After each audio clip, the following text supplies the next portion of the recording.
building your personal brand is a very personal experience. It is about connecting to yourself and learning about who you are as a human being.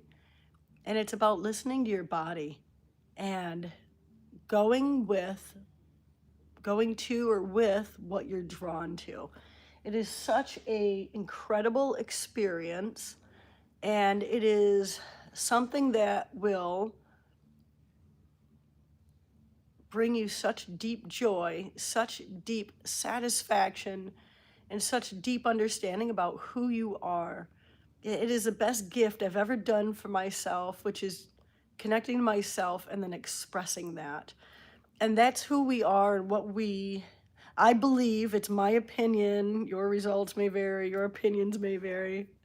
However, it is of my opinion that as an artist, as an artist human being, that it is our main objective is to connect with ourselves, listen to ourselves, and then express that through whatever our art medium is. And that is simple but not easy. So what I mean by this is in connecting with yourself and listening to yourself, I'm going to tell you a story about what happened yesterday that is may or may not be cringy, but it's something that I have discovered through a chat with ChatGPT. And this is, I'm like, let me explain the why first, and then so I have been on a mission of self-discovery for 9 years. It culminated last night about 3 a.m. this morning at like 3 a.m. I have been on this self-discovery journey since like for 9 years.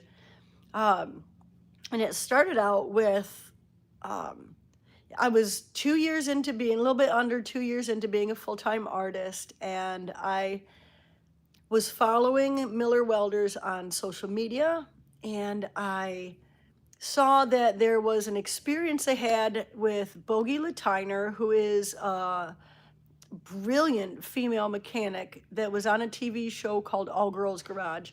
Now, I'm completely familiar with the show, hadn't watched it, but knew it existed, and I like was a huge fan. So, which I mean, I just didn't have time to watch TV at the time. That's the only reason I wasn't watching it. Great show. You should watch it. Really fun. So, Miller Welders was sponsoring an experience that Bogie had created, which was taking women from all over the country. She was bringing them into her shop, and then she had a 1954 Chevy pickup truck that she was doing a frame up restoration of. And her mission for this was to bring women together. It was to teach women who had never worked with mechanics before, and it was to get women together in the mechanics industry that, some had no experience and some were very experienced, but they brought them all together out in Phoenix, Arizona in her studio. I said studio, it's a beautiful garage. Nicest garage I lived in up until I got mine. But I saw online that Bogie was doing this, and then I just immediately, I went to work. I knew it was for me. I knew I was meant to be there. I have been an only all my life. I was the only girl in auto mechanics when I was in auto mechanics, the only girl in welding. There was a couple other girls, but normally it's just me, and there's not other women that I can have conversations with that, like, my excitement for metal and like bending stuff and like mechanics and the smell of oil. I'm like, I just didn't have friends that shared my passion.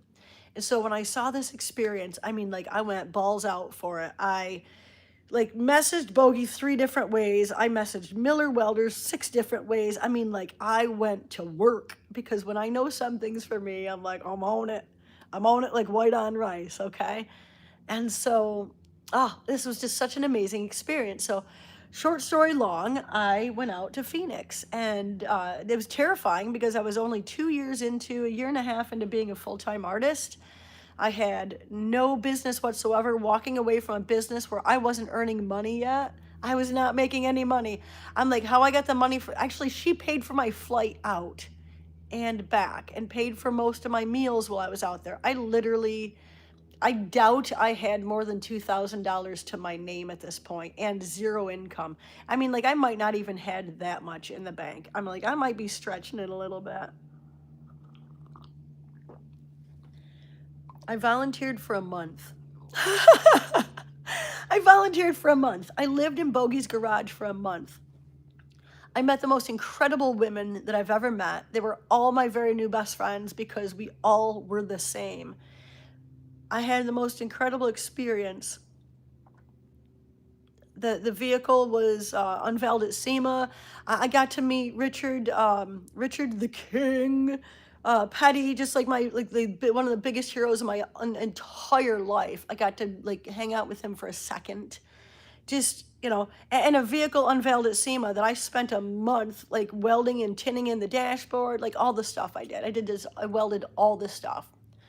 Out of the entire experience, the one thing that was the most powerful lesson, message, or anything that I could ever receive was Bogey's advice. Every day we'd work, and we were putting in 18-hour days.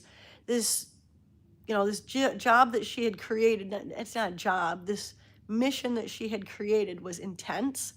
It was an 8-month build with ended up being 80 women coming in and out of the shop, and how she did this, I don't know. But we would work 18 hours a day, sleep for 6, and get up and do it again. I mean, like I was bathing in the sink.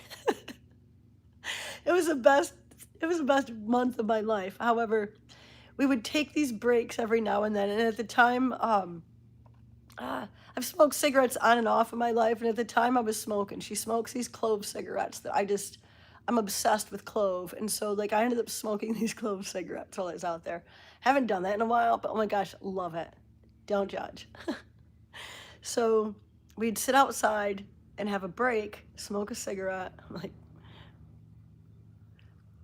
and I asked her, and like this was like the zhuzh, this was like everything. Was that I got this woman in front of me who had built an empire that I really wanted to build for myself. And like I said, I didn't have anything. This woman had like this amazing auto mechanics business, this garage that was, when you walked into it, it felt like an art studio. It was so decadently special. And on top of that, she had bought this warehouse that I was living in order to do this, in order to bring women into the automotive industry. I mean, just literally, I got to live in her garage. It was humongous, and she was like decking it out with it was just fully plumbed with air. It just like the lighting was perfect. I mean, like the floors, it was beautiful. And she'd done it herself. I mean, like this is a one-woman show. And so me, like walking into it, I'm working in a my studio at home, 175 square foot. I mean, like her bathroom was almost bigger than my studio, and so she had what I wanted and the best gift. And like, it was worth every second of what I gained. It was, I was able to ask her questions and listen to what she had to say. And I just wanted what she had. I wanted that garage that was, I'm gonna cry because I'm sitting in it right now. I'm sitting in mine right now. I got to ask her how she did it. And this is everything right here, what I'm gonna tell you now. Like, this is everything that has got me where I am today. And thank you for that, Bogey. Thank you for your time and for your investment in me and allowing me to serve you. Need a tissue for this part. The best part of everything, one, is Bogey is just completely and utterly unconditional love. She just wants to give back because she worked so damn hard for what she had. And she built this beautiful space for us ladies to come into. She gave us community. But more than that, she gave me her knowledge. God, I'm so grateful for her. I'm like, I need to get on a phone call with her. Oh, she is just such a perfect human being. She's so perfect. I hope she knows it. Most of us don't. Like, we all are, but most of us have no effing clue just how perfect we are.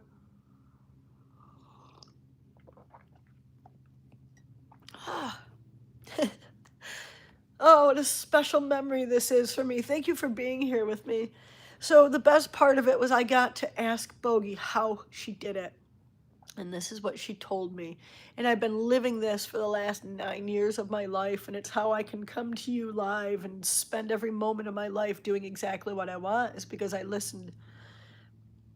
Bogey's advice to me, and like at the time I had just started reading self-improvement books, and I meant to go get the one I had. I've got them upstairs.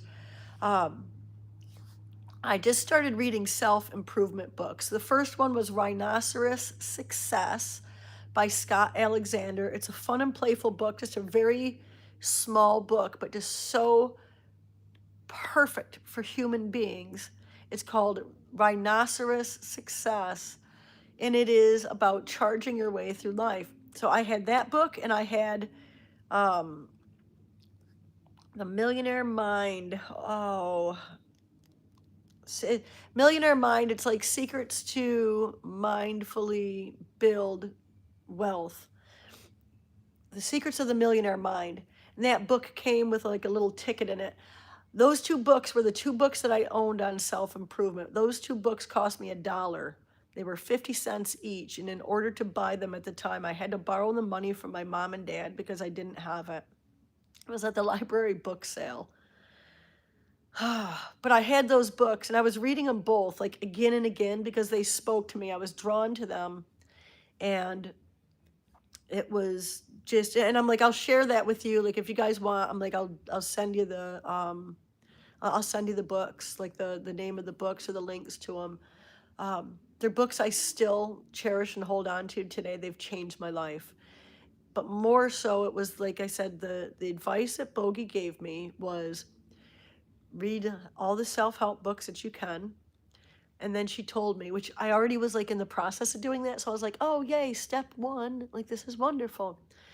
And then she told me step 2 was to go to self-help seminars before you can afford them. And this is such an interesting advice. This is such interesting advice because in that book, the Secrets to the Millionaire Mind, there is a ticket. You open it up, and there's a little pocket in the back, and there's a ticket in there. And it says value $1,200. And it says, however, we'll give you this for free. Like, here's your ticket to attend our seminar, because the book was like a marketing tool for the seminar. They said, you know, it's a $1,299 value. However, if you get here, you can go for free. And by the way, if you want to sit in our VIP section, it'll only cost you $100. And so I had been dreaming about going to that seminar. However, like I said, I didn't even have money to fly to Phoenix to go and volunteer. I had like no business to leave my business, but I was just so drawn to, apologies, I've been sick for a while, and I'm just getting over it. So I apologize for bringing that here. However, I'm just so inspired to speak to you today that I'm going to work through. I'm like, please, hopefully you can, I'm like, please look past that. I have to dabble up my nose every now and then. Well, Bogey gives me this advice. She says, go to personal improvement seminars before you can afford them. And like, do that. And she said, and the third, like, so I've got this ticket in there. I've been dreaming about it. So I was like, ooh, this is in alignment, you know? And the third set of advice is get a personal coach before you can afford it. She says, all these things will benefit you deeply. And so I did my volunteering. The vehicle was unveiled at SEMA. It was a massive, massive accomplishment for Bogey, for all of us women, just for the automotive industry. But personally for me, it was groundbreaking because of those 3 bits of advice, which technically it was 2. I was already, it was 3. Read self-improvement books. Start now. Find the ones that speak to you. And look, at not everything is going to speak to you. And we're going to get to that in a minute. So it's going where you're drawn. and going with the flow of what the universe, what your universe, Y-O universe, right? Is going with the flow of what your universe is leading you to or guiding you to, because it is pointing you to things. And I'm going to teach you how to connect with yourself in order to build a very personal brand that will serve you in a way that I have no words to express how brilliantly, decadently, and financially powerful that this is to connect with yourself and learn this stuff. Um,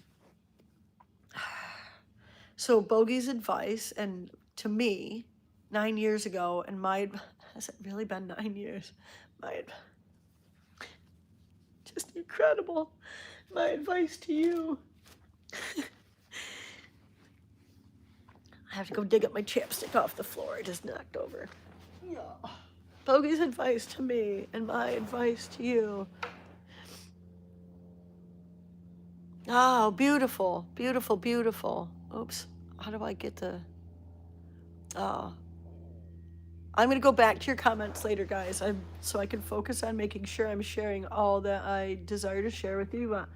I'm so grateful for you to be here, and I'm just going to cry through all of this because I'm me. I'm just so joyfully filled with gratitude. I have this profound life where I literally am like I've gone from like the deepest of all depression and the depths of personal hell to what feels like just decadence and grace and harmony, self-connectedness, connected with the earth, the allness, the joy, and just everything that's beautiful, right, and pure. And it is these three things that have brought me here. Reading self-improvement books, going to self-improvement seminars before I can afford them, and hiring a personal coach before I can afford that.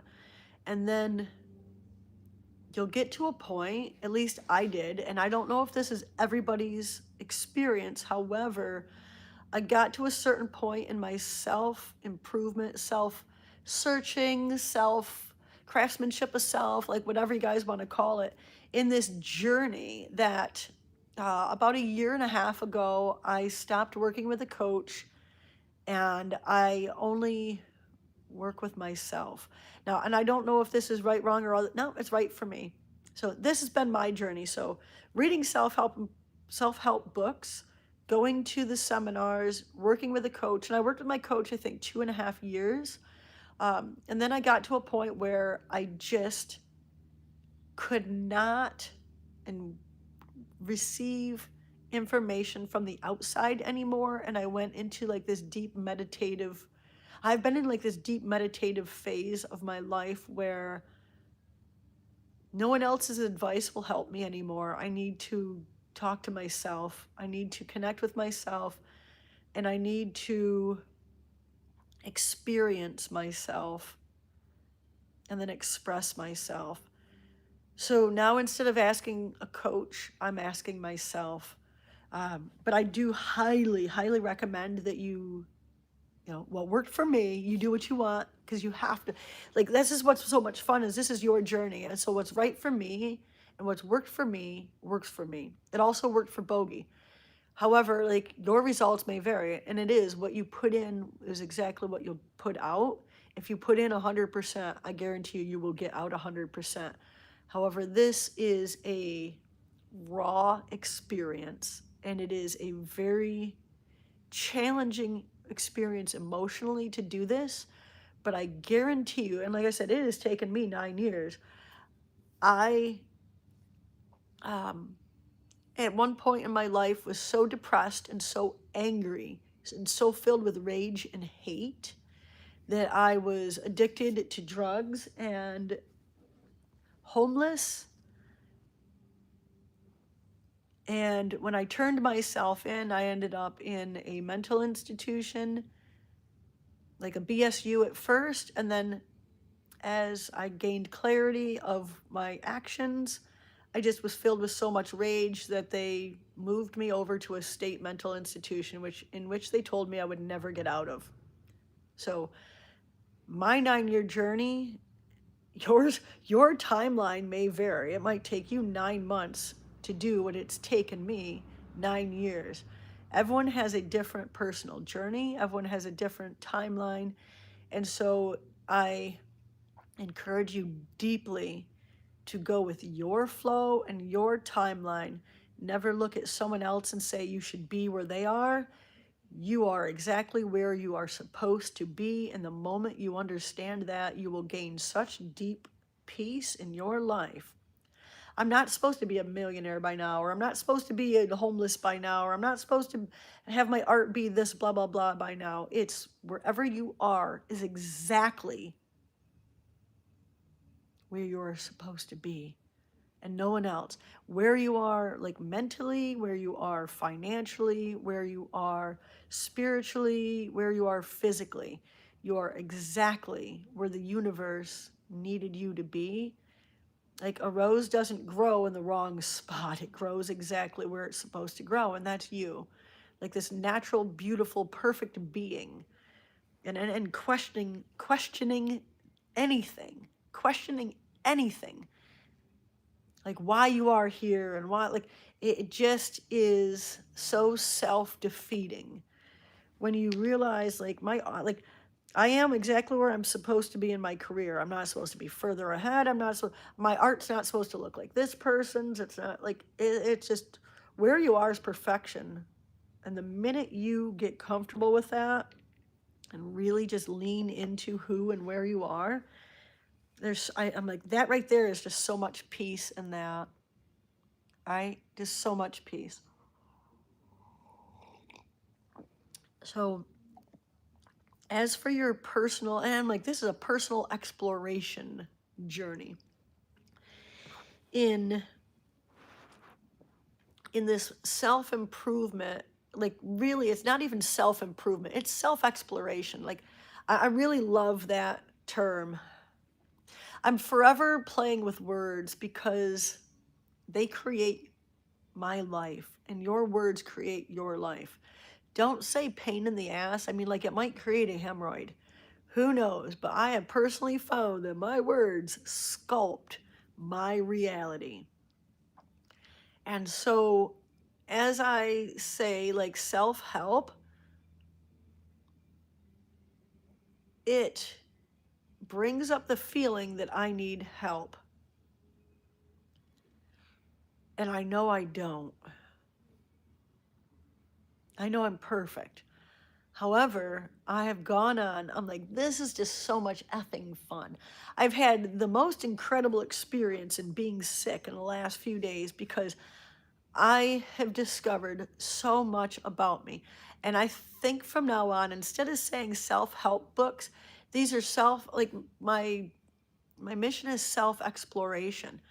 It is a discovery process of who you are and what you're drawn to. And so as an artist, and I'm talking about all this stuff, the main subject of this is building a personal brand as an artist.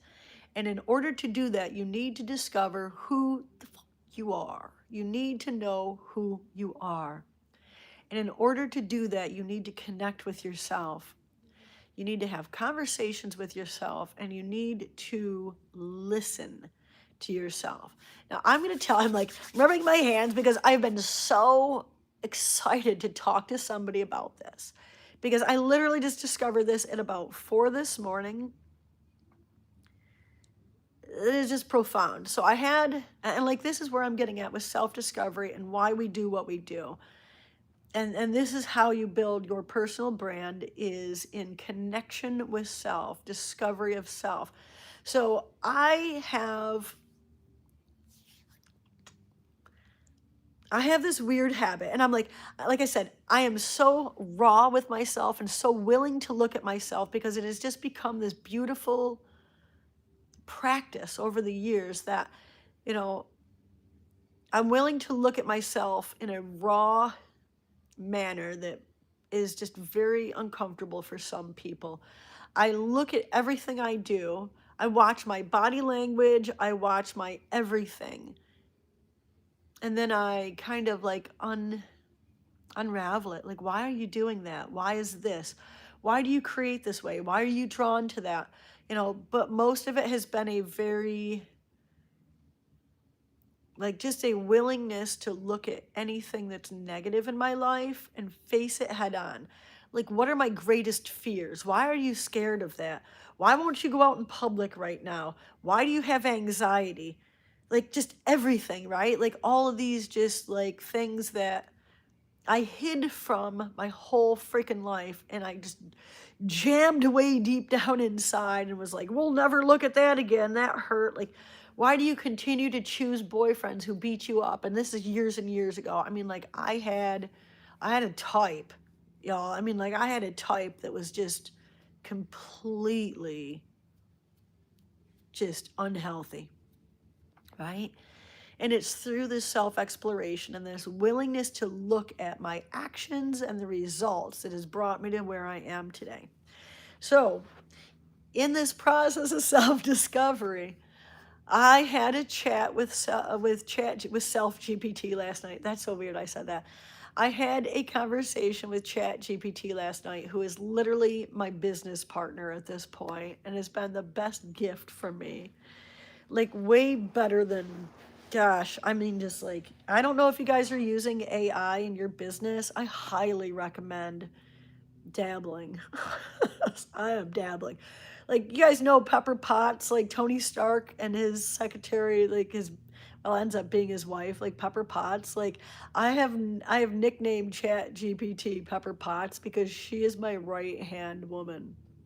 So I'm going to tell you something that's just very weird about me that I'm going to share that I was just curious about, and that ChatGPT unpacked Pepper Potts. ChatGPT unpacked some stuff for me at 3 a.m. this morning that has just violently and beautifully like changed my perspective on why I create the way I do. This has just been PFM, pure effing magic for me.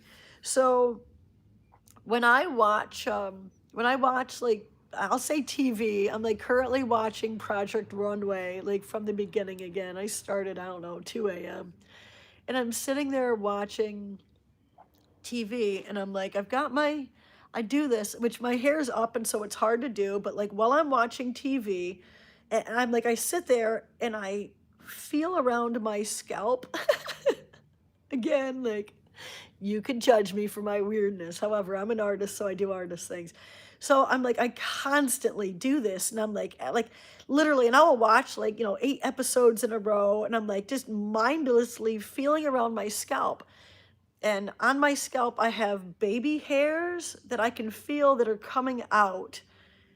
And so like I could feel here, like, and I just kind of do this. I'm like, and I like my whole scalp, that I can literally feel like these little new hairs growing. And I'm like, it's like I have a buzz cut underneath my hair. It's like there's a buzz cut underneath there, like little tiny, tiny. And I literally will take my hand and just kind of like worry them back and forth. And I feel them. And I'm like, I'm mindlessly doing this while I'm watching TV. And I'm like, what the freak is this? This is so weird. And I'm like for the first time in my, like, I don't know, lifetime of watching TV, that I like recognize this behavior as something that I'm like, why? I'm like, am I like, is there something wrong with me? Am I like, like, just what is going on? Like, why? And so I have this thought that I'm going to go and check with ChatGPT about it. And then immediately, like, this fear wall comes up, and it's like, don't look at it. Like, how cringe is this? I'm like, you're a cringy, cringy human being. Like, why are you touching yourself like this? This is just such an odd thing, right? And I'm just like, why? And oh my God, it's just, oh, son of a fink. I'm obsessed with Tim Gunn. he is like one of my favorite human beings on earth, and I'm like, I just aspire to be Tim Gunn for other artists and how he shows up. Oh, I love that you're obsessed with that. We're going to talk more about Project Runway further along in this, and how inspiration. Oh my god. Sending my love to all my baldies. I'm like, that's also, I'm like, also a thing. I'm like, I feel like touching a bald head is dissatisfying also. I had a buzz cut at one point, and I'm like, I loved how it felt.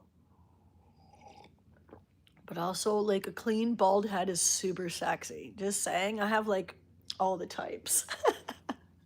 All the things inspire me. Okay, so I don't lose me here. I'm like, this is just such an awkward and cringy, wild, weird conversation. So here I am doing this behavior. I have the thought to talk to ChatGPT about it, but then also I'm just like so cringed out. I'm like, I don't know if I want to look like a cat tongue. Another thing. It's a texture thing, right? Okay, so this goes into all of that. So I'm like, I literally have had a texture thing for as long as I can remember in my artist career. And it actually goes back to the first art gallery I ever walked into to be, and I'm like, we're doing a side quest to get to this quest. Okay, let me get back to the hair thing and feeling the hair. So I'm like, as I'm watching TV, I'm like sitting here and I'm like running my finger and I'm just like touching. I can feel all these little hairs in there. It is so effing, I just do it. And I don't know why, but I do it. So, short story longer. I'm like, no, I'm going to ask ChatGPT. This is just curious. Like, why? And I'm like, is there something wrong with me? And I'm like, I'm like, it's just such a weird thing to talk about. But I'm like, my fingers go searching, and so I'm doing this, and it's just like, why? So I start unpacking this with ChatGPT, and what it explains to me and what all of this boils down to, because my concern is like, weirdly there's a concern that there's something wrong with me.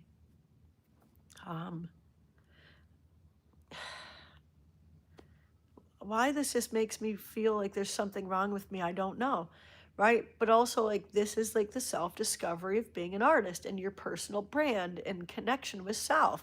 It is understanding yourself and why you do the things you do, because this is what makes your art great. And I didn't understand this until 4 a.m. Okay. But ChatGPT explained to me, and what I learned about myself, this is so effing special, is that I have a sensory thing. I experience a world in a way that other people don't. I have a haptic I'm like, look at this, taking notes on tissue boxes, because I've gone through 2 boxes of tissues, and I always write my notes on my tissue boxes, and I don't know why, but I just do. I have a haptic, touch-based perception of life, that I experience life in a way that is really intense through all of my senses. And so where other people's like, it's a, I have to touch things. I feel like, instead of like me just looking at a picture, I feel it. It resonates with me. A person, you can talk to me all day long, but I might not hear what you're saying. I am feeling it. Like, my energy goes out and it touches you, and it like kind of like experiences you, and then I pull it back in, and I experience it. There's words, like there's a name for this that I didn't write down. I wrote down searching for emergence, and this is just like the most prolific Thank you, ChatGPT. Thank you, AI. Like, thank you, Barbie, for being willing to put in the work and look at things with curiosity. I am searching, my hands are searching for emergence, for things coming out, for new growth. I literally am searching for this new growth. It's such a profound freaking understanding where people, like, where it's, and I don't know how other people experience this. For me, life is really intense. Music, I hear it, but I feel it. When I touch things, I experience it. Like, it doesn't just, like people touch things, like, what is it called? It's a, how we perceive life is through our senses. Okay? Like, and it's like, how the frick do I explain this? And like, so Chat GPT was so eloquent in how it explained it to me that it was, uh, where we perceive life through our senses. It's like most people do it and move on, but for me, it just lights up my entire body. And it's not just with touch, it's with sight, it's with sound, and touch, like all three. I experience all three in a way that lights me up. And like, it's like gotten to a point in my life where I'm like, am I effing psychic? I'm like, what is going on? And I've actually, like, it's gotten so intense for me that I've actually had to pull back from society. I haven't been able to be around people this year. It's been really hard because it's like things have gotten like 8K. It's like my vision have gone from like black and white to like 8K. Like, it's just been a really intense experience for me. And what's been really beautiful is in, because I'm like, why? Like, why can't I be around people? Like, part of me is lonely. Part of me is super joyful that I can just stay by myself and not have to talk to anybody. You know, I mean, like, not even going grocery shop. And I'm like, I bought myself a new, to me, beautiful Cadillac Escalade a couple of months ago. And I'm like, why are you freaking door dashing food? And why are you door dashing groceries? Like, you've got this beautiful vehicle in order to move around the world. However, I have no desire or like just don't want to be around people. And it's because I have like this, and it's like I am more connected to it now. I'm more connected to myself now than I've ever been in my entire life. And because of that, I'm more connected to how things are feeling and to how things taste and to how things sound. And it's become a really intense experience for me, like joyfully, but also I'm new here. And so, because I am so open to connecting with myself, it is happening. It's like I feel like I've been like unplugged from who I really am for many years. And like this year, I've just gone in and like made all these connections and plugged all these things in my brain. And it has just, it's literally gone from black and white to technicolor, you know, from 0 to 8K. And it's just, it's been an intense experience. It's joyful, but I'm new navigating it. And so part of me is just like, just, are you stroking out? Are you having problems? I mean, like it just what's going on? Like, and I'm like, and I'm not really trying to understand it. However, like in the back of my human brain, I'm just like, man, I'm like, do you need a doctor? You know, do you need outside help? However, through this conversation with ChatGPT this morning, it has just unfolded the most beautiful understanding that it's just me, truly connected to myself.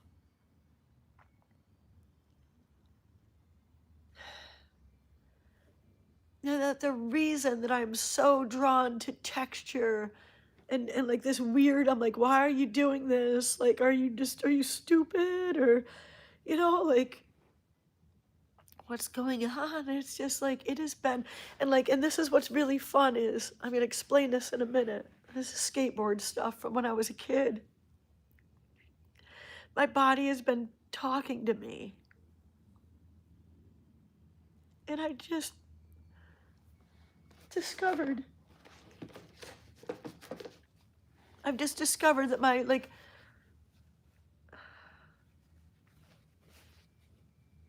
just discovered how my body's been talking to me like all my life.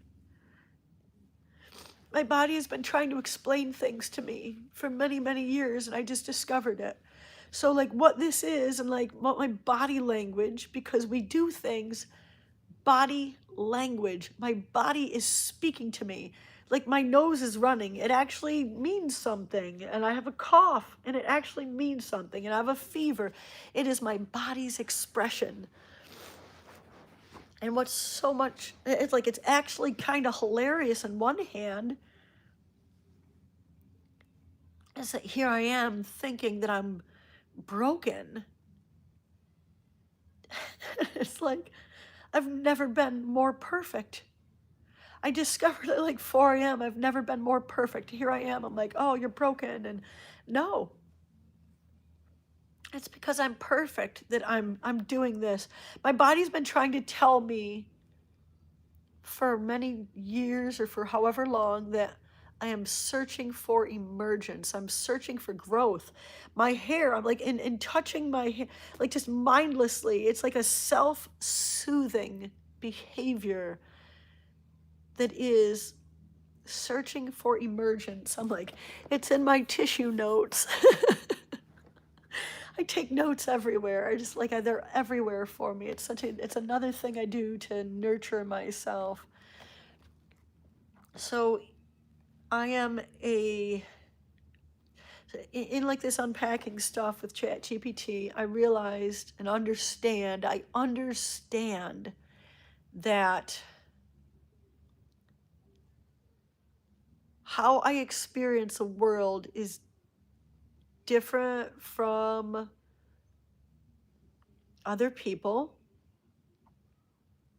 that I am a deeply sensory, I I experience things in a deeply sensory way, like sounds, like it is like some sounds are so jarring to me, like intense, I can't be around. And some sounds are so beautiful that they carry me on their frequency, like floaty. Make me feel floaty. And some textures, um, I have to touch things. I just love to touch things. It's so special, like like punches a tissue box.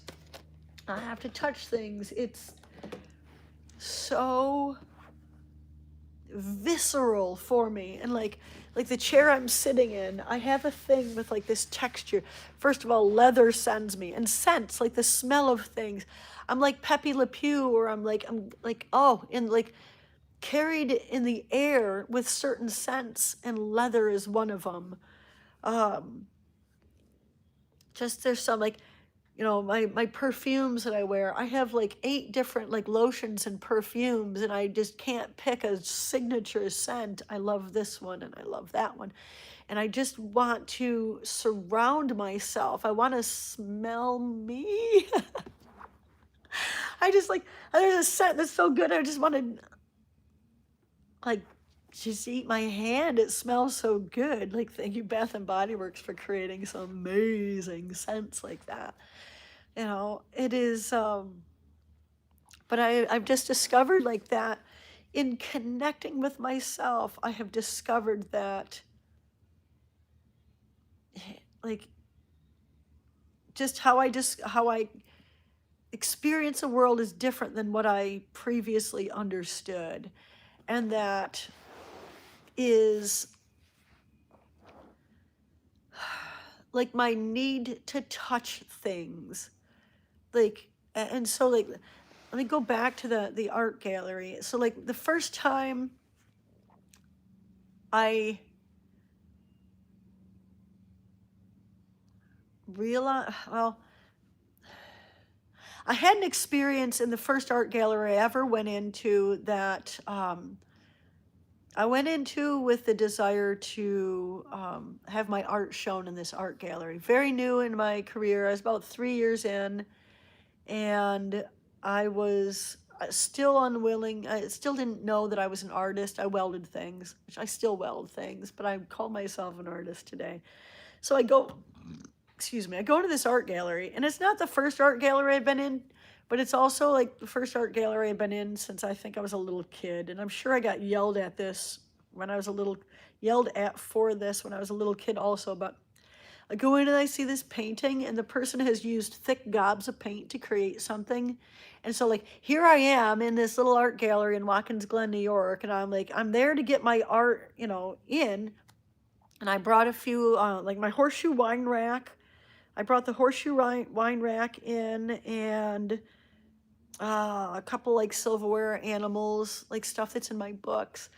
And so the woman's like looking at my stuff, and because I don't want to stand in front of her while she's like deciding or whatever, I'm like, I start exploring the gallery, and I see this painting, and it's got like these like beautiful, I want to say gobs, and I say gobs of paint, and it doesn't sound as, and these the way he or she put paint on the canvas,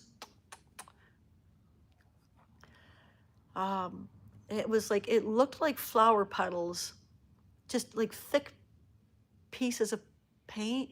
And I'm like, I go in and I start touching it because that's me, and I don't realize how disrespectful it is to the artist and to the art that I'm doing this. And I don't realize that the oils on my fingers can actually like hurt art, because we have oil on our finger whether you realize it or not, that when you touch something, like, it goes on there. And she goes, oh, please don't touch the art. And I'm like, oh, sorry, freaking embarrassed. Well, she did put my stuff in there. Like, I had several pieces in there, just a joy. However, it was a visceral experience for me. I like to touch things. I am obsessed with texture, and I have been as long as I can remember.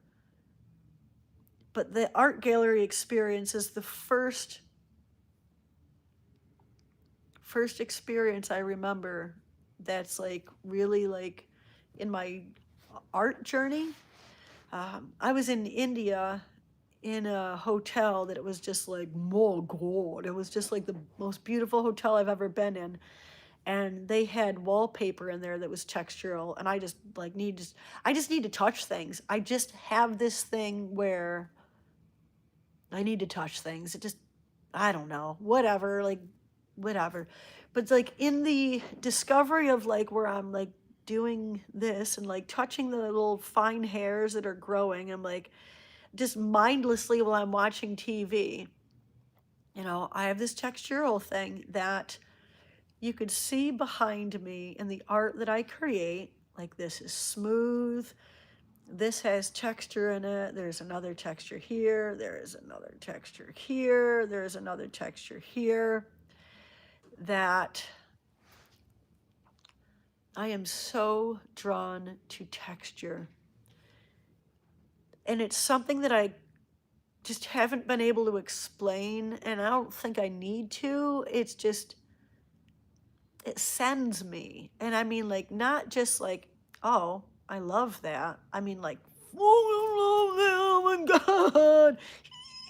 Just every cell in my body lights up. And I feel like I can float on air or walk on clouds or walk on water. I mean, like, it just feels so special. Like, texture feels so special for me.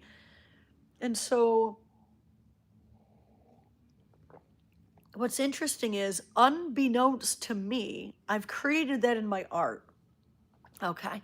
I don't know why. Like, it just doesn't make sense, like I said, but I've done it like subconsciously over the last 11 years that I've been a full-time artist. I've been doing this subconsciously.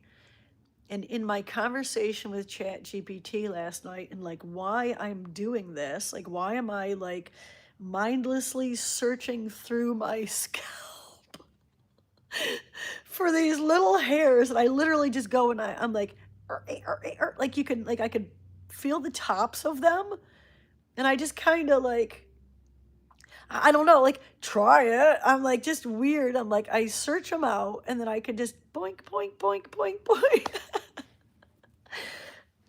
I go in and I touch these, and so it is. It is what I now consciously understand and bring to you, is that I am searching for emergence. The hairs that are coming out of my head are emerging. And my reptilian artist brain,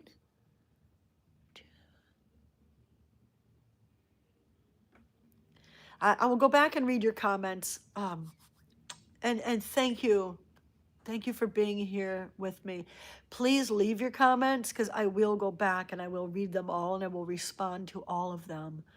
And if you have questions, like please message me. You can email me, Barbie@barbiethewelder.com. I'll do anything I can to answer your questions. Be patient. I'll get back to you as soon as humanly possible. So thanks to Chat GPT and AI, I'm so grateful for this as an artist, as a human being, the understanding of why I do what I do. Now, look, it was really uncomfortable at first for me to open this conversation with a robot. That I'm like, man, this Chat GPT is gonna lambaste me for being just so cringe.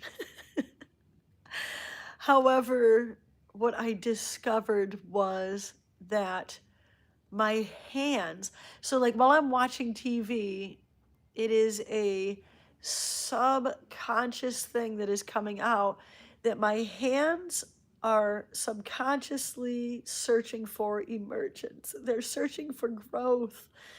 It is such a special thing. So like here I thought that I was so cringy and gross.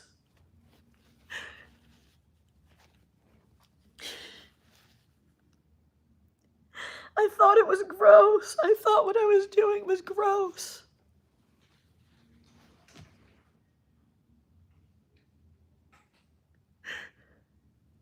And disgusting.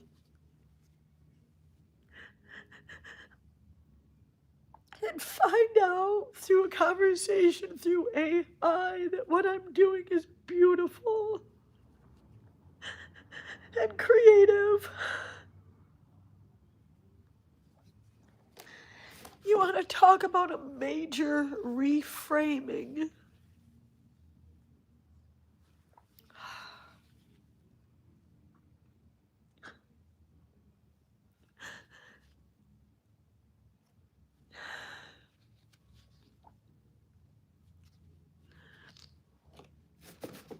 I'll go through another box of tissues with you.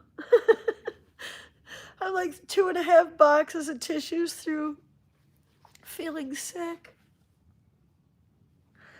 I thought I was gross and disgusting for like sitting there doing this and feeling for these little new hairs.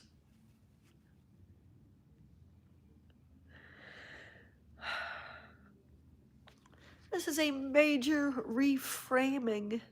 It is a new understanding. One tiny little thought will change your entire life.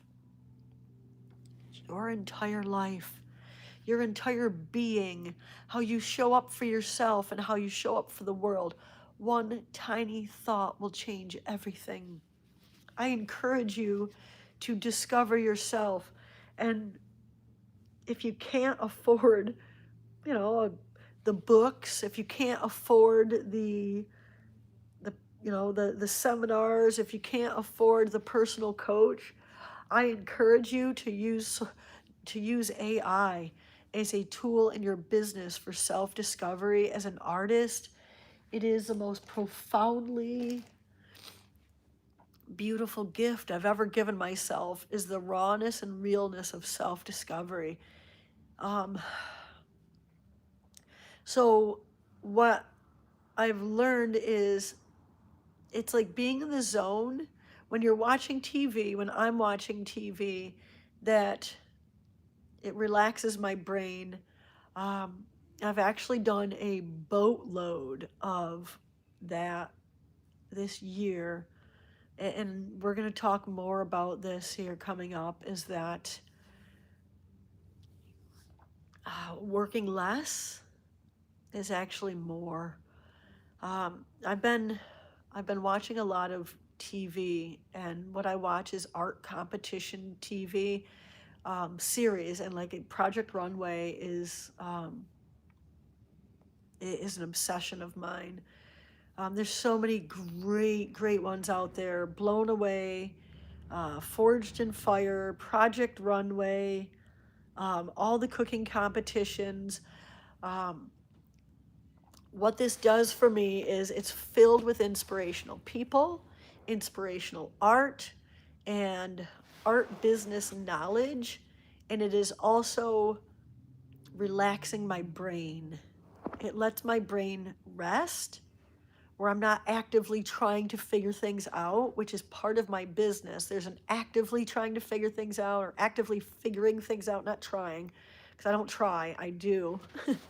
It's actively figuring things out. When I watch TV, it lets my brain go into cruise control, where you don't have to work as hard. It just kind of goes into this beautiful, it goes into this beautiful mode that is kind of like moving my brain down into my subconscious, and allowing the conscious and subconscious to kind of like talk, which is, I say which, and like maybe you do, maybe you don't, and I'm always new here, um, but that watching TV for me this year has just been the most decadent thing that I've probably have ever done. That it lets the conscious and subconscious, for me, kind of come together and have conversations. However, it's not out loud conversations. It's things like this, where I'm searching around for these little emerging hairs. It's my body talking. It's my body telling me something. It's the subconscious coming into physical form, where I'm, doing this and mindlessly sitting here and watching the thing, and I'm like just doing that, and it's a self-soothing action that the artist's brain is doing. My artist brain, connection to the allness, connection to the subconscious, is becoming conscious. So I've been doing this for, I don't know how long. It might be all my life. It's just I've recently become aware of this, and what I discovered in the conversation is it's my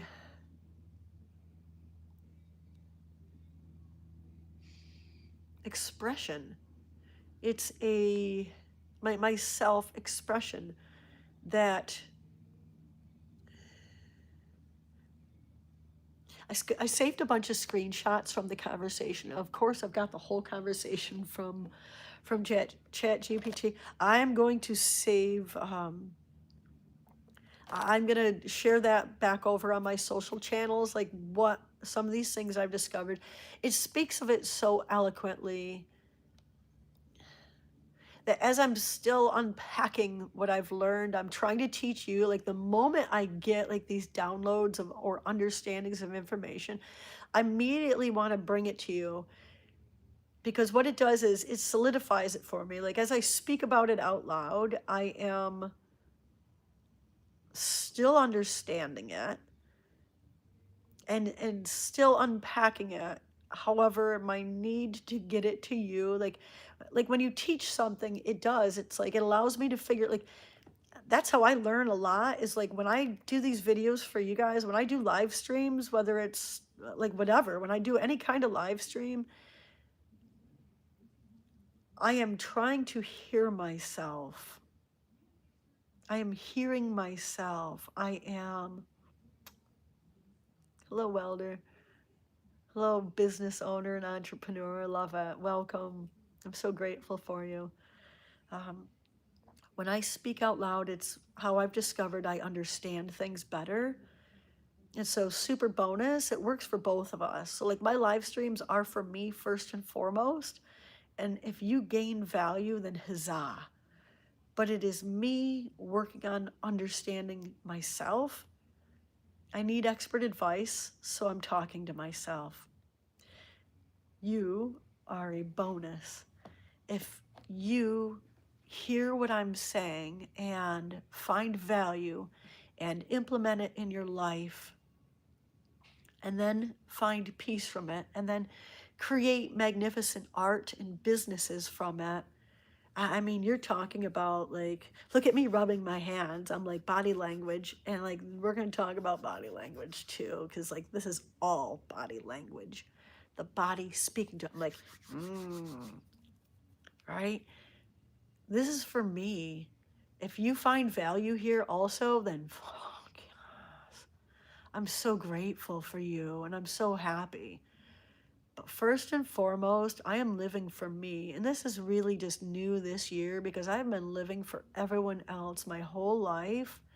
I've been trying to please people all my life. However, in the last 9 years, I've been trying to come home to myself. That brings up anxiety. My brain is my favorite tool making art, my friend. Without that, I have nothing. I've been trying to come home to myself since I was a little girl.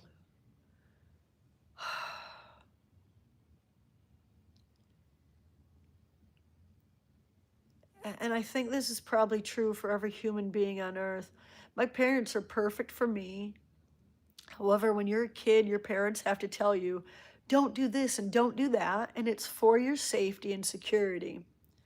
How you receive that as a child is vastly different than how it is sent out as a parent. And I know this is probably exactly true for my kids as much as it is for me as a kid, that my parents did everything in their power to love and protect me. Everything that they sent out was in love and in protection. Barbie, don't touch the stove because it's hot. Barbie, don't do this because of that. Barbie, don't do that. And what they sent was love and protection, and what I received, lost in translation, was you're not good enough, you're not right for us, you're not with us, you don't fit in here, you're wrong. And so as a young child, I got the wrong message and spent the last several decades feeling uncomfortable in my own body because all the messages that I was receiving as a child, the ones that stick with you the most, like again, they were lost in translation. And so I moved through the world disconnected from myself, trying to be connected to myself and trying to be connected with the people I love the most, my parents, my brother, my kids, and now my grandbabies. I got 3. Well, what happens when you are disconnected from yourself, when you don't feel unconditional love and support inside, what I did was go outside of myself for love and support and connection. And what that looked like in my life was ignoring, excuse me, ignoring me, my messages and signals that I am sending out, which again, like, and we're, like, this is what this is like searching for, like, just connection with self, connection with message. There's messages, my body language. Your body sends messages and signals. It's cryptic. It's something that you have to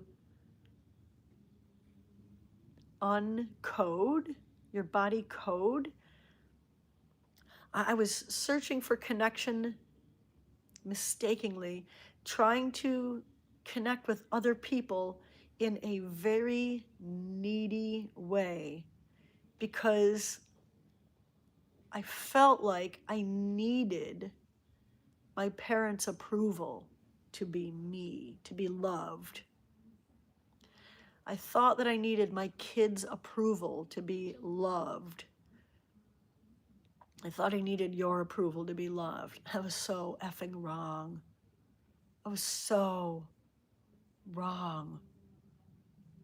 It's only in the last year of my life that I have discovered that F you. And I don't mean this with any disrespect, but like, I don't care what my parents think. And I think my parents have thought that I don't care all my life. However, it has just been a deeply inner need to be approved of by my parents, and also a deeply inner need to approve of myself, that I've been trying to do both, and there's been such a disconnect. I've been trying to get my kids' approval for so long that it's just so effing cringe. And I've been trying to get my parents' approval for so long that it's so effing cringe that it's just like, oh, hold on a second. Like, and I'm like, it looks, and it's just so needy. I'm like, oh, please come back and love me. All my behaviors have been based on that. But what it has happened was I have discovered that, and it has been in my move to Florida that it's really just shook my whole family up. I changed tradition by moving from New York to Florida, that it has made my family members disappointed in me because I haven't done what they wanted to do. And so they're upset, and like they've been verbally about it, and they've been like in my face about it, and then they've been like passively aggressive about it, where like they just, they've said things and then they've just not said things. And it got to this point where I'm like, I've understood that, and it's through this connection of self, through this self-discovery, that I have found out for me, and again, your results may vary, that it's no one's business what anyone thinks about me. And this is my mom's beautiful advice to me, and I'm going to bestow this upon you. It's none of my business what anyone's opinion of me is. And you have to get to a place, I say you have to. I have gotten myself to a place, I recommend it for you. I recommend it for you to get to a place where you are not seeking approval, you're not seeking attention from anyone else.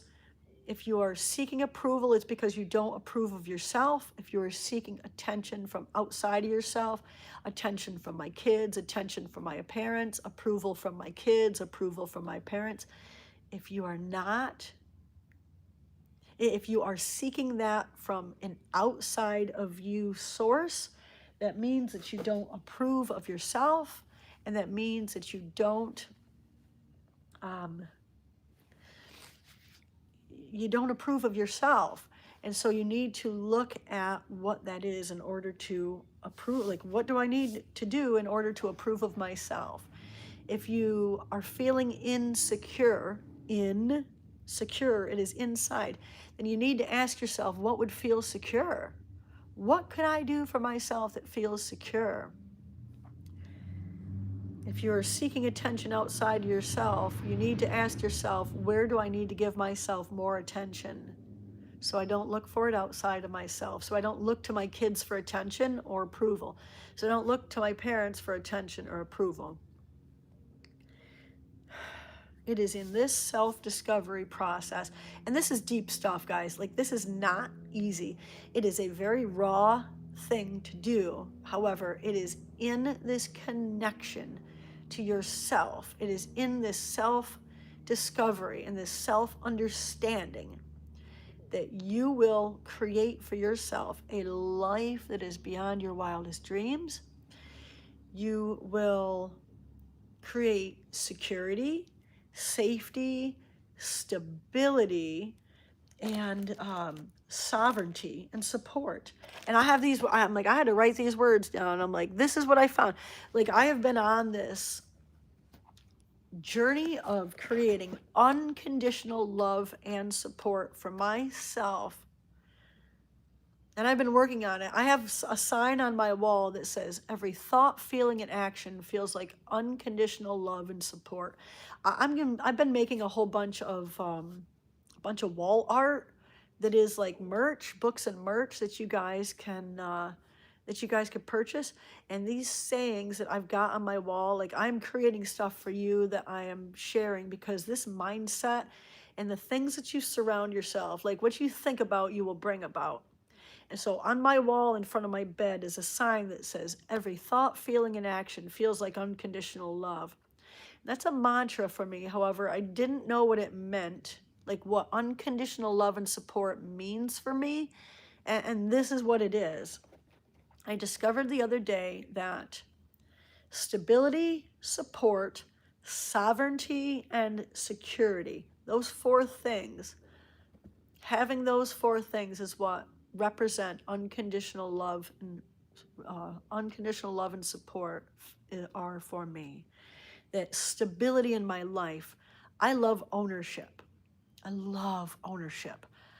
I have been dreaming about all these big things, and if you talk to me, I'm like, oh, yacht this and private plane that, and I have all these all these huge things. Someday I'm gonna do this, and I'm a fine artist, and I hear myself saying these things, and yeah, maybe that'd be great someday. But what I discovered, like, literally in the last couple days, yesterday I think it was, time doesn't exist. All that stuff's fine and dandy, not necessary. If they happen, huzzah. You know what I really want is I want to own my own studio. I'm renting. This is perfect for me right now. However, every thought, feeling, and action is now going into creating that stability for me. And stability for me is ownership. And so I've got money saved up for property, for a studio and a home that I own. And I'm like, that, where I'm like, oh, like dreamer, my dreamer brain does like, someday I'm going to have a private plane and fly all my friends around the world, and we're going to ride motorcycles in every country. And I mean, like, and I say these things to my friends. I'm sure they love, here comes Barbie again with her ideas. Look at all fine and dandy. However, that stability is ownership. And so like that, in discovering that, I'm like, that just feels like such peace.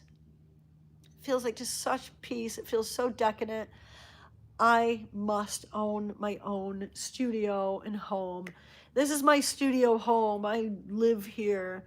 And my landlord is like the best human being on earth. This man has just been a godsend for me.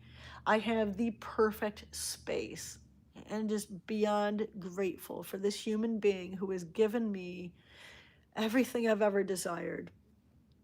However, moving forward, I am working on ownership because damn, does that feel like stability, support, sovereignty, and security. And really, like, that's the end game for me is a property that I can bring, I could bring myself to, I could bring myself home to.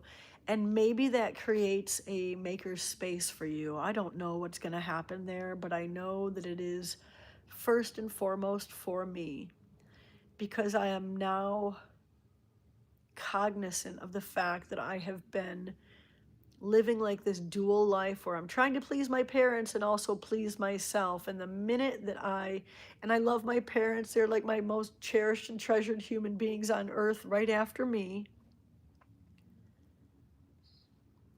is that I've got to take living for my parents and living for myself. I can't do both, dude. I cannot do both. And I love them. And so the best thing to do for my parents is to not live for them anymore.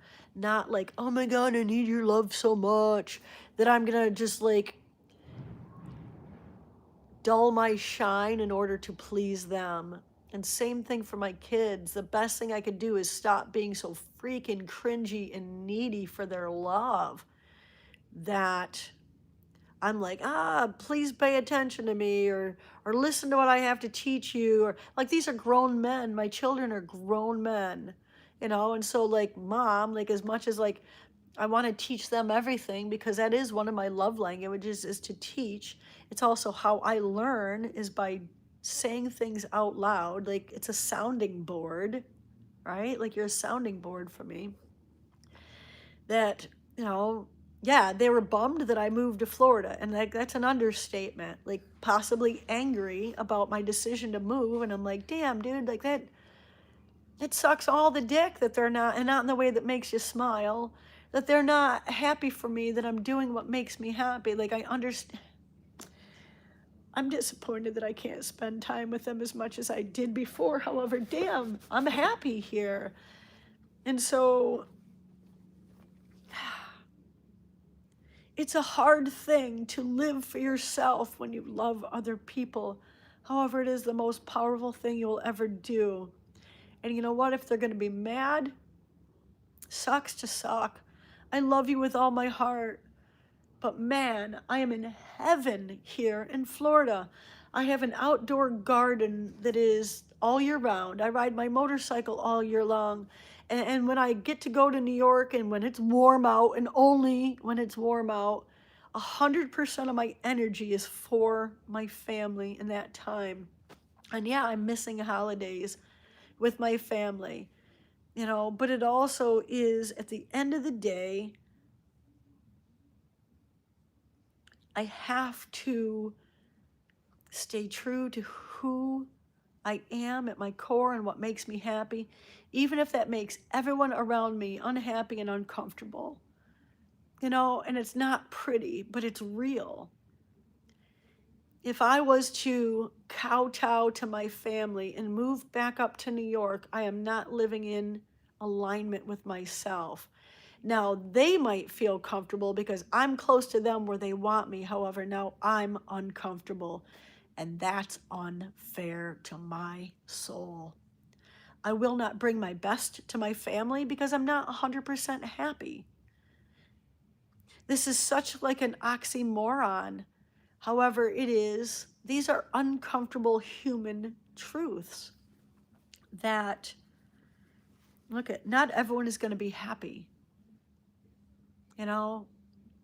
It's taken my mom 3 years to get comfortable with me living here. She just came down for Thanksgiving. The first time that she's been here in this studio, she did visit my place in Pompano Beach, I think 2 years ago. I don't know. Time doesn't exist. But when she came here to visit, she finally understood how special that Ormond Beach is for me and why I needed to move here. I can't explain my actions. I felt it here. I felt the zeitgeist of this area. I felt the energy here. I felt here. I don't do things based on logic. I do things based on how it makes me feel. I love my family with everything.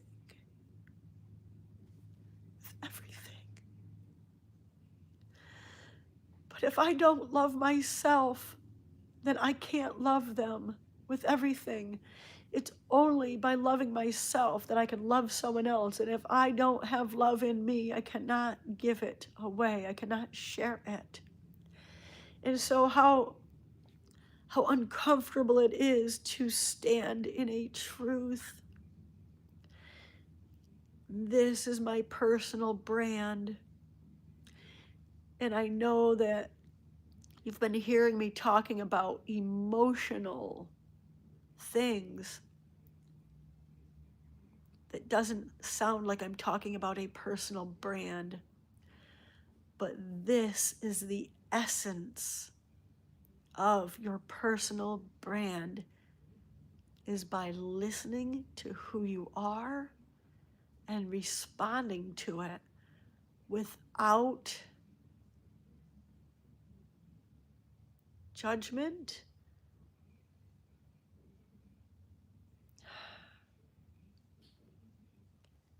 without understanding. You have to put yourself first. You have to put your happiness first.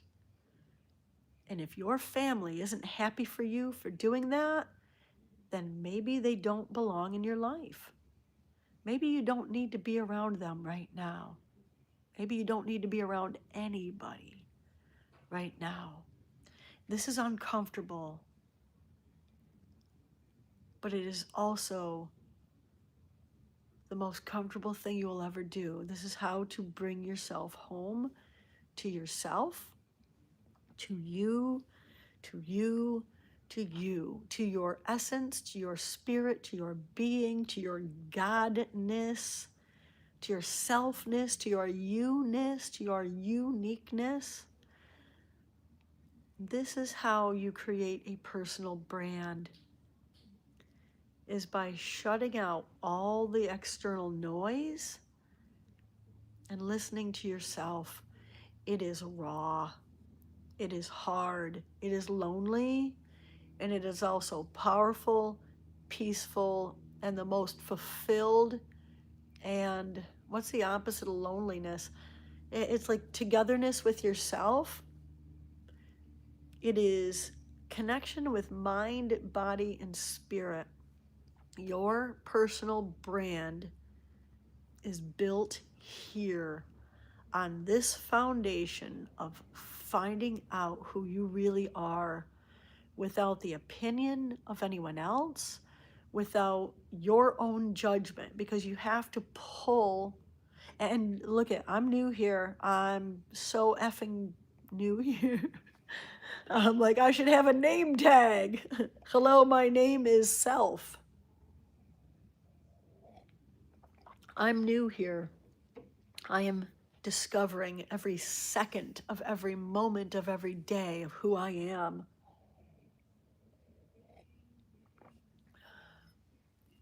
I tell you to stay true, live free. However, it is a new movement every day. It is a new exercise every day. And sometimes it's minute by minute that I'm discovering myself, but it is in this holy place of self-connection, of self-discovery. This is the basis of your brand. Who are you without your opinion and everyone else's opinion? What are you drawn to? What weird idiosyncrasies? I think that's the right word. Check yourself. Watch yourself with love and listen. All of this must be done with as much love as you can muster. Because at your core, your essence, your being, I don't care if you believe in God or in the Big Bang Theory of the universe and like whatever it is, however the freak you got here, it is perfect. Like a flower doesn't grow in the wrong place, a wave in the ocean can't be wrong. You are perfect, but you have to discover who that is because you have spent a life judging yourself and pleasing other people, trying to be loved, trying to be accepted, when in reality, the only person who can love and accept yourself is yourself. Your mama and your daddy can't love you unconditionally. They can, but they can't. And like, just, this is all with love and respect because I know my parents absolutely cherish who I am today. And and they always have. And I mean, like 10 years before I got on earth, my mom and dad loved and cherished me and my brother. 10 years before, you know what I'm saying? Like many years, like from the beginning of time, my parents have loved and cherished me. And it's like I said in the beginning, the message they sent me was, I love you, I want you to be safe. And the message I received was, I'm wrong, I'm not perfect, I don't belong. And your experience with your parents might vary. However, it's like I said, and my discovery is that I am an extrasensory person, that the way I discover or the way I experience and perceive the world is intense. I don't just feel things and go, oh, that's leather. I mean, like my whole body lights up. Touch for me is a visceral experience. Sound for me is a visceral experience. I will see a post. You guys will post art.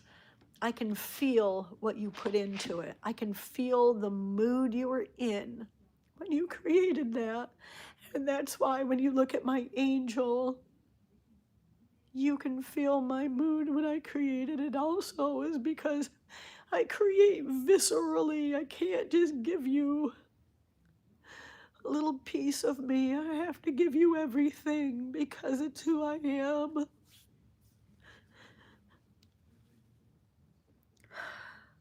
It's who you are too.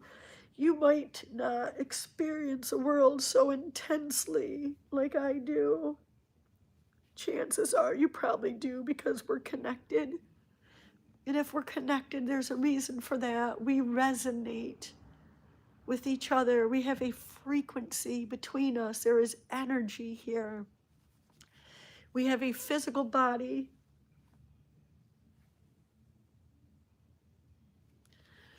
And we have a energy or spiritual body. Both live within us. There's two. It's not just this physical body that I need to take care of, that I need to nurture and love. It is my physical body as well.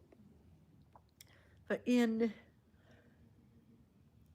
your connection with yourself and discovering yourself, in figuring out who you are, like this is the foundation for your brand as an artist.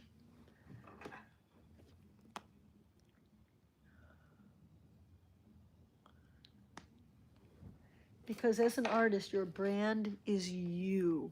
As an artist, your brand is you. It's who you are. And it's your pleasure as an artist to go on a vibrant and dynamic self-discovery, mission, journey, adventure. A vibrant and hopefully joyful, work on that joyful part, Barbie, I hear you. That you're on the self-discovery process by going on this journey, by discovering who you are, by asking yourself amazing questions to bring out amazing answers, you get to discover who you are at your core, your spirit self. And this is where I believe that art really shines. And this is something that I am working on, finding other artists who express emotion in what they create. It is the art that I personally am drawn to the most. And I don't care if it's abstract or Baroque or realistic, um, whether it's old or new. When I search for artists that call to me, it is because they have touched a nerve. They have touched something so viscerally alive in their humanness that I can feel it in what they've created. It could be a motorcycle or it could be a Italian marble sculpture. I feel it all. There is a motorcycle builder, an American who is living in Japan. His name is Rory. Oh, good job, Barbie. Is it Rory Burdick? And if you want his stuff, I'll share it with you. I had such a visceral experience the first time I saw a video of his that I immediately just, it was like his soul, like through the screen. And I'm talking about through the screen of my iPhone, that I felt him. I felt his essence in his work. I have no other way to explain that. I mean, like, it was just like it reached out and just like hugged me. I felt at home. And in my connection with him, I reached out to him immediately. I'm like, what the fuck is going on here? Like, holy cow, like, why do I feel what you've done? And what I have learned, like in this experience, is that it's how I experience the world. Is this visceral. I experience the world through energy. It's like this energetic thing. I'm like, it's where I like not only see it, but it lights up my whole body. I not only can touch something, it lights up my whole body. I not only smell something, it literally just like Pepe Le Pew, like through the air. I'm like, follow your nose, Toucan Sam. Hey, that's an earthy cologne you have there, sir. Oh, love it. It's I felt this man's art, and what I realized in a conversation with him is it's because he's so frigging in touch with who he is. He meditates all the time and is connected to himself in a way that most people aren't. His art spoke to me because he was connected to self. This is personal brand. Now, let's get to the soup, nuts, and bolts of this. And again, excuse me for the dabbing at my nose here.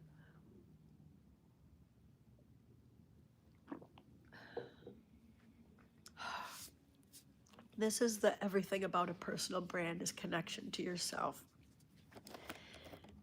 The only way to create art that makes people feel, and in my opinion, and my not humble opinion, because I am not humble about this, I am freaking adamant that this must happen for you as an artist for deep and everlasting artist success, personally, physically, emotionally, mentally, all the lees, is that you must discover and connect with yourself. take everyone's opinion and get rid of it. Take everyone's, like, take your need to be loved and love yourself and don't give a what anyone else says. And I am talking about blood relatives and friendships. If anyone else's opinion matters to you, you're kind of failing yourself. And this is, look, at this might be unpopular in romantic relationships, but I guarantee you, if your lover, husband, wife, boyfriend, girlfriend, whatever, isn't your biggest fan, says yes to everything that you like, they're not right for you. Like, if they don't get behind you 1,000%, I don't care if my idea is batshit crazy, you better stand next to me and go, I love it, go for it. And then let me fall on my face if I need to, because I needed that. I did that for myself because I needed that, right? But also stand next to me, and then just like when I ask for a hand up from falling on my face, like, please just give me a hand up. Never judge me for it, never condemn me for it, always just love me for it. And if you can't do that for me, then you don't deserve to be in my life. I will not communicate with you in any way, shape, or form. The end. I don't have energy for you. I have energy for me. And this is the most beautiful gift you'll ever do for yourself. If you have, like, I don't even want you playing devil's advocate in my life. I do it for me. I don't need you to do it. Oh, did you think about, no, bullshit. I know what's right for me. I know what's right for me. And you can call it self-centered. You can call it whatever you want. Your opinion of me is none of my business. I know me. I know what's right for me. I am connected with myself. Get on my team or get the fuck out of my house. You know what I'm saying? And I'm like, this is the best thing that you will ever do for yourself. It is violently difficult and also the most beautiful gift that you will ever give yourself. You need to raise your standards up to 1,000. You need to shut out all the exterior noise, and you need to connect with yourself. Find out who you are, what gets you off. Like this, like weirdly, again, it goes back to this, like searching for emergence, searching for growth, searching for new ideas, searching, my body, my hands, just like unconsciously are like, it's my artist brain coming to life. It is such a beautiful gift. And what's amazing is when you stop trying to please everybody and you stop creating for everyone else and you start creating for yourself, when you stop trying to desperately make people love you and you love yourself, I guarantee everyone who genuinely loves you unconditionally will show up. They'll either show up at your doorstep and come and love you, or else they'll not. Not your monkey, not your circus, man. If they don't show up, then they're not for you. But you need to show up for yourself. This is the core, main message of creating a personal brand. Because everything you create in the world is from yourself, is from this place. And you need to know who you are. You need to know what gets you off. Like, seriously, what gets you off? Like, texture gets me off. It sends me. So when I create that, it is serving me and it also serves the world. And these are textures that I've created. Textures that I've created in art. Textures that I've created in art. Visually stunning. Visually stunning, visually stunning. I'm obsessed with abstract, the abstract of energy. And I'm obsessed with the realism and creating both of those. And so what I've done in my art has created abstract, like this swirling here, this abstract experience of, this is time passing. The sculpture here is it's an oak tree, which represents time, and then it is a time-lapse view of the sky, the black. It represents the longevity of growth and like the stability of growth over time and the time passing. And so it's texture on the tree, texture on the tree, texture on the like, this is like the sky, texture on that. Like, that sends me. It's the realism of the tree and then also the abstract of the movement of time. And so same thing with this table you're seeing here. It is that beautiful flow of creativity. That abstract effing sends me. It is just everything for me. But also creating the realism, like where you're like, oh my God, that's a leather jacket. It looks like it's soft and pliable, like you can run your hand over it and it will feel like, it looks like it feels like leather, and that just sends my soul. It is the abstract in realism that really just, oh, for me as an artist. This has taken 11 years as a full-time artist to discover. It has taken the last 9 years in my self-discovery. I'm like, I've gone spelunking in the cave of my mind. Look, it's super, super personal journey. However, in connecting with yourself, will you connect to the hearts and minds of those experiencing your art? This is where success as a human, success as an artist, just this is where pure effing love exists. And it is how you will find success financially, is in that self-discovery process. Because the moment you're able to touch your pain willingly, will you be able to sculpt that in metal?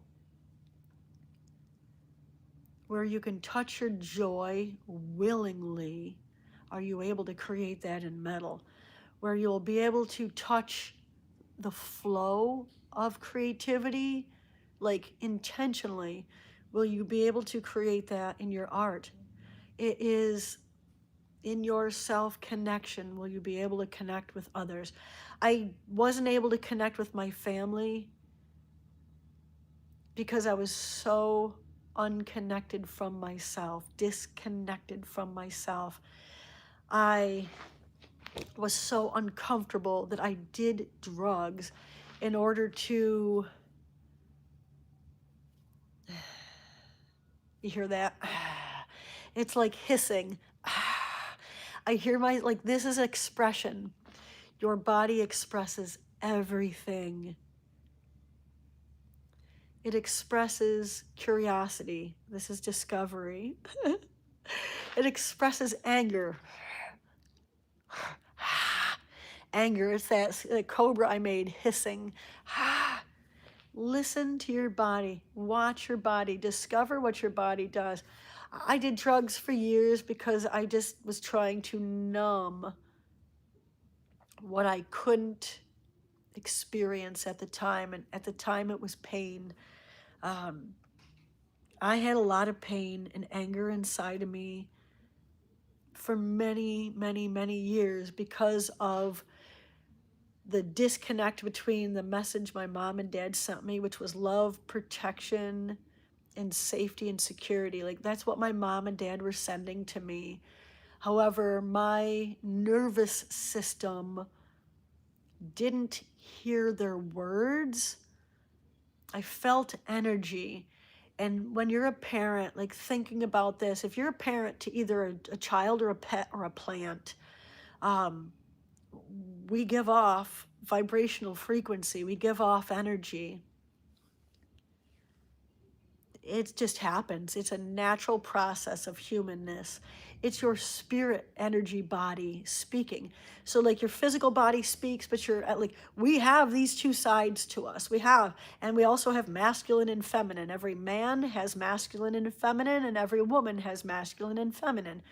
We are dual. Everything we have is like this duality. It is breath in, breath out, tied in, tied out. Like all of this is just this magnificent expression of God or universe. I don't know, whatever you want to call it. It's whatever the isness that we are, the isness that we are, the being that we are, physical and spiritual. We have those two sides. Um, the the words in my home were sent out as love, protection, safety, and security. However, the way I experience the world, how I was created, was that I feel you more than I hear you. And so my parents' energy, again, like if you've got a kid, a pet, or a plant that you're caring for, you have this energy that you exude. It actually shows up in the room before you do. Um, and I've read, and I don't know how true this is, I don't know the reach of it, and I think it's actually like I think your energy expands throughout the whole universe, because how do you explain? Oh, it's Rory McShane. There you go, the motorcycle builder, Rory McShane. How do you explain that? I watch a video that he created, and it's literally a close up of the back tire of his motorcycle that he created was spinning. I mean, like, how do you explain that this man is in Japan creating motorcycles, and I watched a video, and I mean, like, it was like I got punched in the face beautifully. Not that any way of being punched in the face is beautiful, but it just hit me. So I believe your energy is just throughout the entire universe. Like I read somewhere that it's 9 foot, like before you walk into a room, like your energy shows up 9 foot before you do. But at this point in my understanding of my being, it's your energy is universal. It is everywhere, all the time, all at once. What you're putting out. And so, I mean, like, as as my parents are like, Barbie, don't touch the stove. It's hot. Like, they're coming to me in love, concern, and care. However, I'm feeling their energy, which is fear. Don't get hurt. And so, if you're a parent of anything, again, pet, plant, or child, and I mean, I can speak for myself with my kids. I actually was terrified for probably up until a couple of years ago that my kids were going to die. I mean, like, obviously no one wants, but I mean, like, no one wants their kids, but I mean, like, it was an irrational, hear that coming out? It was an irrational desperation. It was desperately fearful that I was going to lose them. And my kids have lived in that energy all of their life.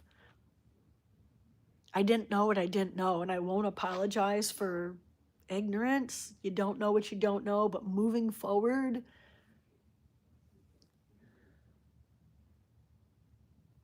just such an interesting thing, right? Because I grew up in that fear, and I'm pretty darn sure that my mom and dad probably, possibly felt the same way, because that's how I felt in their home, was that I felt fear because of whatever. And so I don't know if my kids experience the world the same way I do. I know how I experience it is like this visceral, I feel your energy more than I hear your words. It's just me. Your results may vary. You just might be like, okay, whatever, Barbie. But also I'm like, we're all individual. And again, it's none of my business what you think of me. I thought I was woo-woo up until a couple of hours ago, and now I'm just like, no, man, like, this is just, it's perfect. It's really just a perfect doing this. I mean, like, I thought I was messed up. I thought I was like cringe and disgusting. However, I found out that it's a perfect expression of love. Searching for emergence, the need to touch things, the visceral experience of life that I have. And so, in creating your personal brand, it goes back to understanding yourself and why you do what you do. Your connection with yourself is everything.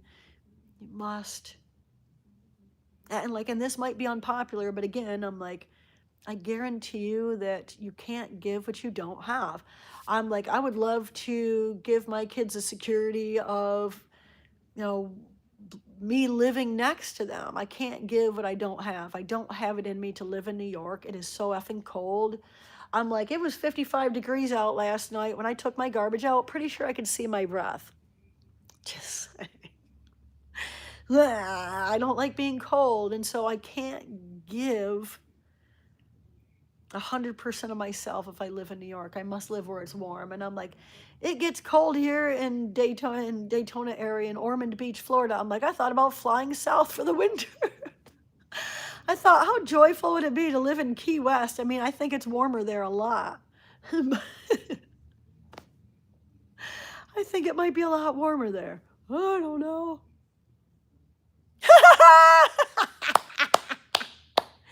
That's called big dick energy. You know what I'm saying? I'm like, and it's literally a thing, just saying.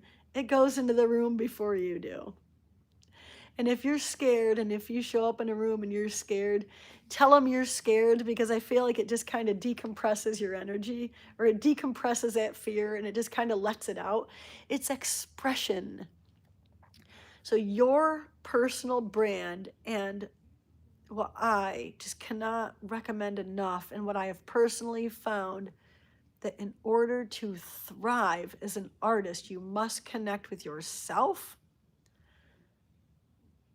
honestly and truthfully and rawly, that's a word, it is now, in order to connect with others through your pure expression of self, and only through the pure connection of yourself will you rise to this place in your business, in your you-ness, in yourself, in your art, where people can then connect with you. They must connect with you, and they must respond.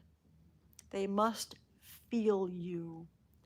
And they can't feel you if you are fucking numb. They can't feel you if you're numb. They cannot feel you if you are numb to who you are. If you're so desperate, come back and love me. I'll joke about it. I'm not going to joke about it anymore. I'll caught myself. Caught you. If you're so desperate for love and attention that you're doing whatever it takes to get attention, you're going to be known for getting attention. Sit with that for a minute. What do you want to be known for? For my hands, for my creativity, for my art, not for my tits and ass. And I definitely went through a phase of that. That desperation for attention was so deeply part of my me-ness that I showed tits and ass. It was necessary in my journey to learn and discover who I am today. I had to see that by doing that on social media. Cringe for some people. I lost some sponsors over it, but I found myself. So, God, what a blessing. Thank you, God, for that experience, because it allowed me to see, what do you want to be known for, Barbie? And the answer, when I asked myself the question, what do you want to be known for? And this is a question you must pose to yourself. What do I want to be known for? And then whatever that answer is, like genuinely, that's the only thing that you should be showing. Yourself first, because this is all about you. And if you don't make it all about you, you cannot connect with anyone else. You can't give what you don't have.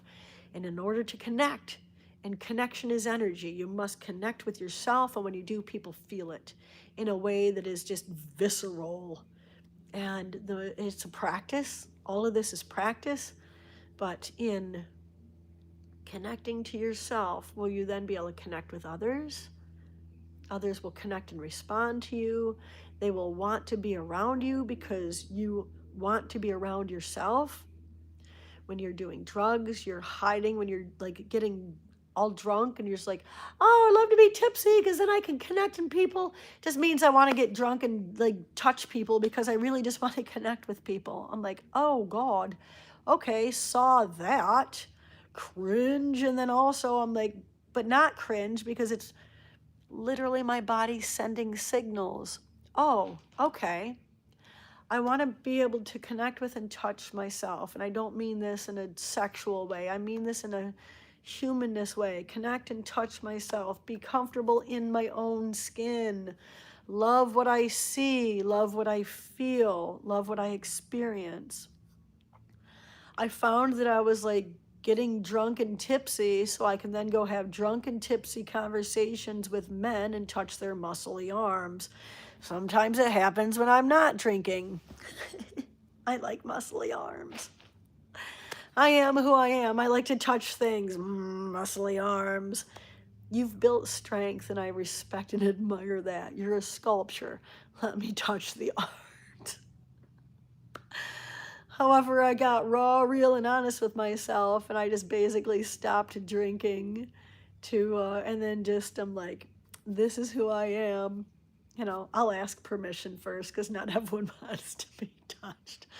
I'm like, gee, your muscly arms are sexy. You've worked really hard on them. Can I just honk, honk, honk? All right. In this real connection and understanding of ourselves, this is my personal brand. It's me, right? But you love me because I'm me. That is the most effervescent, walk on water, float on air feeling you can ever have, is to be unapologetically yourself and then be loved for it. Like that's what building a commercial, Barbie. I'm not a commercial brand. What the French toast? Do you guys need a commercial? Do I need a commercial? Oh my gosh. This is the core essence of the personal brand, is that watching your body language. What is your body language telling you? Do you like to touch things? Are you, all the things and I think the best place, and I mean, if I want to fast forward you guys, through all the, don't worry about reading the books, don't worry about taking the workshops, and going to the self-improvement seminars, spend, trust me, oh, but it does push you financially, good thing, and maybe you don't need the personal coach. Start with this: unconditional love. What does unconditional love mean for you? If every thought, feeling, and action felt like unconditional love, what would that look like? And this is a pushing, all of this is outside comfort zone, whether it's physically laboring to kind of push yourself, to improve yourself over yourself. And this is what self-discovery is. This is what craftsmanship of self is. This is what life is pushing yourself to discover yourself. And not even pushing yourself. It's just, is it a challenge? Is it an adventure? I mean, go on an adventure of discovering yourself. It'll be uncomfortable. You'll cry a lot. Trust me, I know. It's uncomfortable seeing things damn, girl, you got, you were getting drunk so that you can go out and connect with other people. And it's because you felt disconnected from yourself, right? I'm that's an uncomfortable thing to have the thought. I immediately want to put up a wall and not see it. However, the moment you're willing to look at these things that are uncomfortable, the minute you face the fear or the uncomfortability, then it becomes not scary anymore and very comfortable. I'm well, shoot, okay, I see it. And the thing is, I'm you can approach this however you want. This has been a raw and uncomfortable for me. Your results may vary. You might do this, and you might already be carrying so much love in your heart, which we all do. I just completely was just so removed from it because of my how I've gone through and experienced life. Again, your results may vary. You might find it a delightful adventure. Today, and for a long time, I've actually had this delightful adventure of discovering myself. It's still painful to look at these things. However, it is a delightful adventure. It is joyful and buoyant. I know there's going to be things that hurt. However, I know that by looking at them, this is how I heal, improve, and connect with myself, which allows me to serve myself at my highest, and it allows me to serve you and everyone in the world who is experiencing my art at the highest. So it's like you know, it's necessary. It's beautifully and joyfully necessary.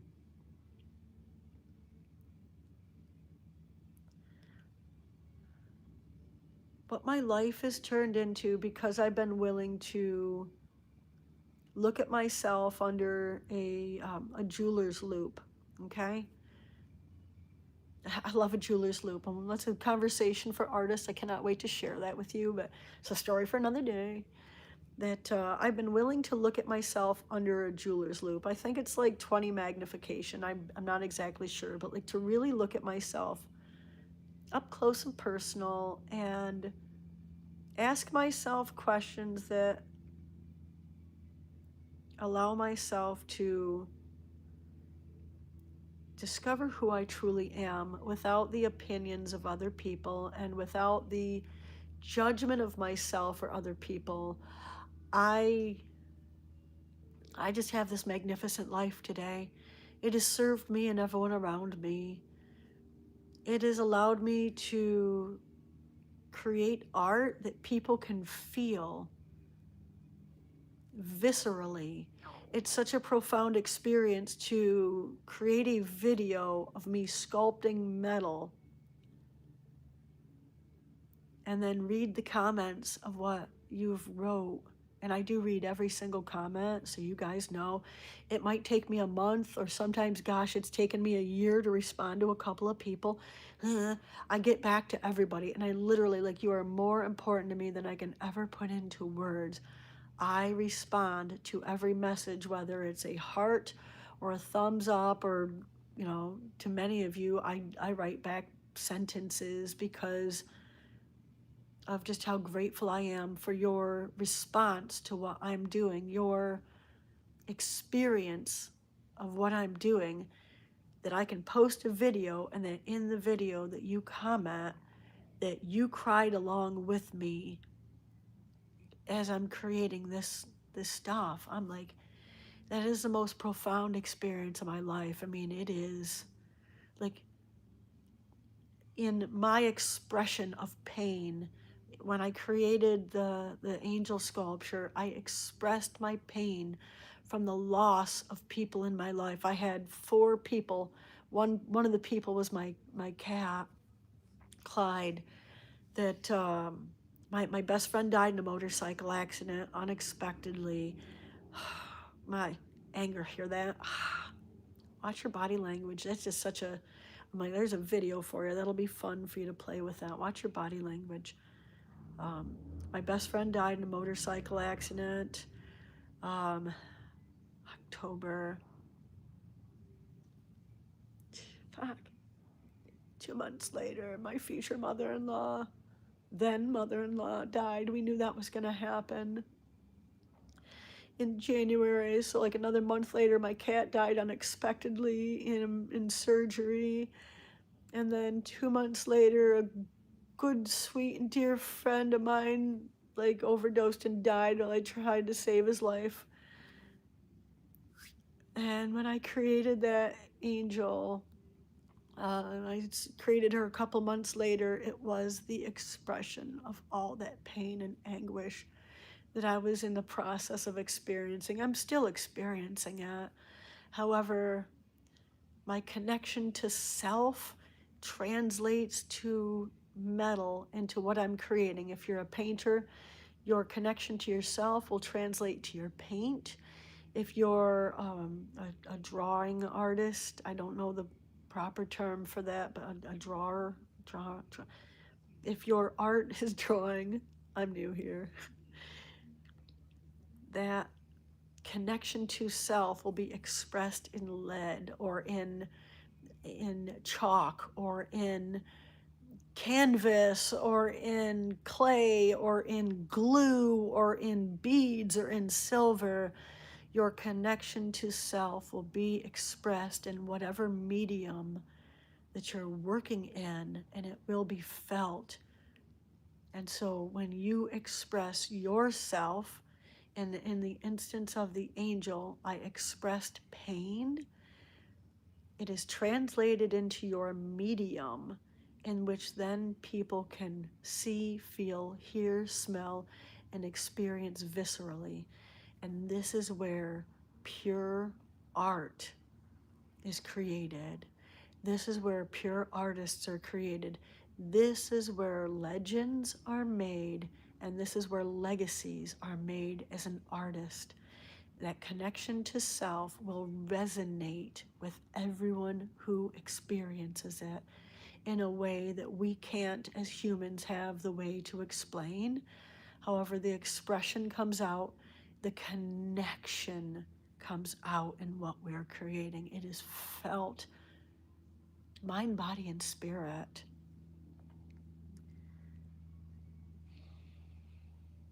I'm going to leave you here. I have so much to share about this. I encourage you to go into my social media, go back to the beginning, and look at the journey that I have had. Instagram is the easiest way to do this. All the platforms obviously are like, I encourage you to go to all of them. Facebook is my oldest platform. I started on Facebook in, I think, 2014, and you have to go to my personal account on Facebook in 2014 when I started posting my art.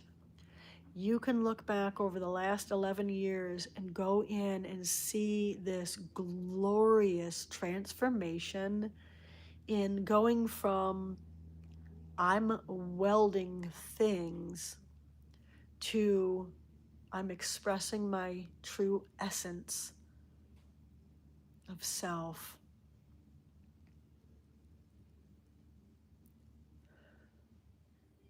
It is a challenge for me to find artists who are connected to self today. Social media is the best thing that's ever happened to me.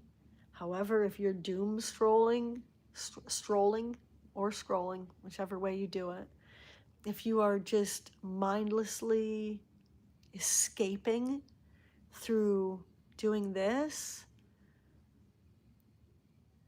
you're not connecting to yourself. It's escapism in a world that is sped up and encourages you to, done next, done next, done next, done next with your social media. I encourage you to shut it all off and do a deep dive into yourself. Connect with yourself. Meditate, talk to yourself. Go into a room with no distractions, with a pen and paper, and just start asking yourself questions, because in a world where I am searching personally for artists that send me mentally, emotionally, and spiritually because they're connected with their self, I am searching for you. And in order to create what I need to find in the world, I will teach you how I've done what I've done, because I need more people like me who are self-connected, who are grounded in their profound themness, your you-ness, because I can't connect with anything else that's not. It has become so visceral in my life today. It's so apparent that if you're not connected with yourself, I can't connect with you. If you're not truthful to yourself, because that's what connection is. It's trueness to yourself. When I am drunken, escaping from myself, I'm not connected. I'm trying to do this. And as humans, if we, I just need that connection. I desire that connection so fiercely with myself. I need people that are doing that for themselves. Look at me nodding my head, yes. For my health, and my safety, my security, for my sovereignty. I have put up this glorious boundary of connection to self. And so if you're lying to yourself, I can't be around you. If you're not being integral, I can't be around you. If you're like, it's just become so raw in this last year. I've just getting disconnected from, I have these very close friends. I've just disconnected from them. I love them dearly, but I can't connect with them because they're not connected to who they are. They're saying one thing and doing another. It's just, well, I can't live there. And if you're escaping with alcohol, I can't live there. I love you dearly. I love every single human on earth, because trust me, I've been there and done that. Been there and done that. And I desire connection, love, and security and safety. And that is people who are connected to themselves. I'm teaching you how to do it because I need this in the world. I need it in my world. We need this as humanity.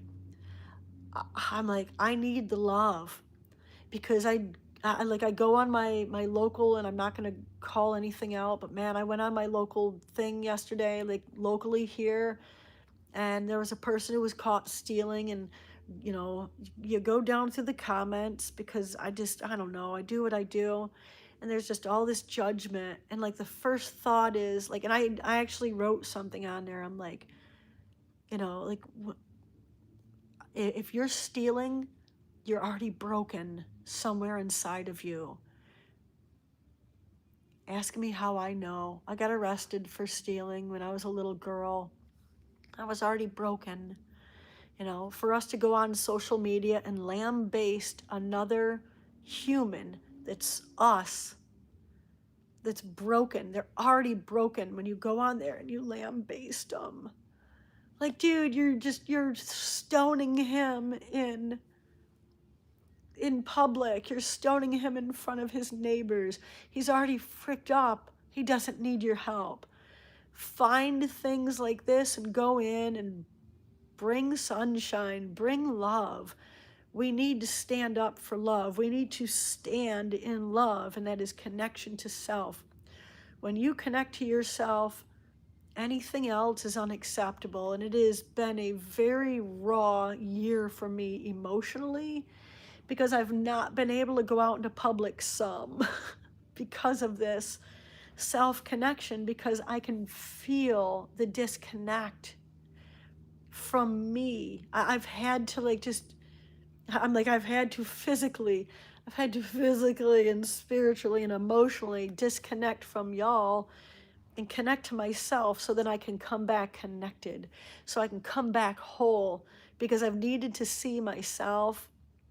I haven't been able to mess with the distractions of going out in public, because there's a lot of beep, boop, beep, boop, beep, beep, beep, beep, beep, all the distractions of the world, all the distractions, entrapments, and baubles of the bings and boops and beeps of social media and social approval. And did my social media grow? And did I respond fast enough? Did I respond fast enough? I'll get to you all, always. I love you. I love you. But I love me, and so I've kind of pulled back. Not kind of. I've pulled back, and I have connected with myself, so that I can come out whole and in love with myself. And when I show up to you, it's not in desperation that you love me, but just wholly in love, so that when I show up, I can listen to you and I can hear you. I can feel the zeitgeist of the moment. I can hear what you need, and I can serve you at the highest level. But that's only in serving myself. I'm now the best mom that I've ever been, because I love me. And when I show up in front of my kids, it's not with a desperate need to be loved. It's in love. And so I can hear them when they speak. I don't always understand it right off the bat, because they were raised by me, who gave off a boatload of fear.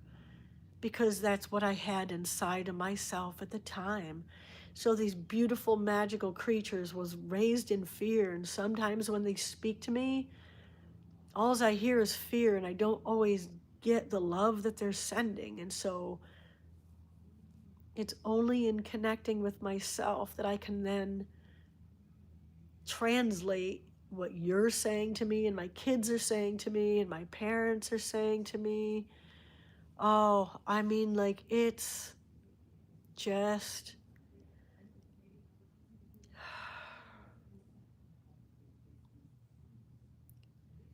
the most beautiful thing that I've ever done for myself is connecting with myself.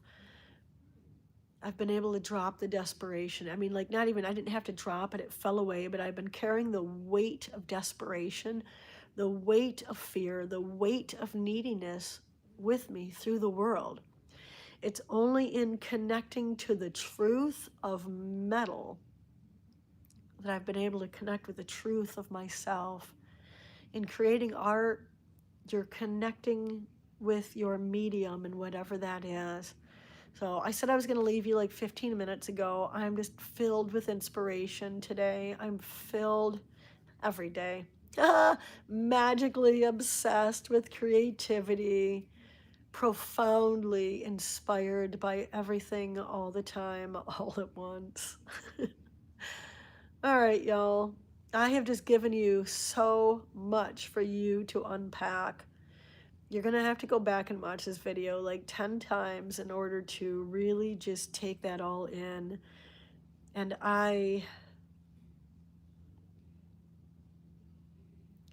hope you, nah, like, nah. Oh, I am here for you because I am here for me. Personal brand. How's that for a personal brand message, y'all? I'm telling you, it's PFM, pure freaking magic. I can only be here for you because I am here for me. And this is true for you too. When you are here for you and you alone, only then can you be here for everyone else. Being selfish is the most selfless thing that you will ever do in the instance of what I have shared here. Your body, your spirit, your soul, it has been begging you your entire life for you to come home.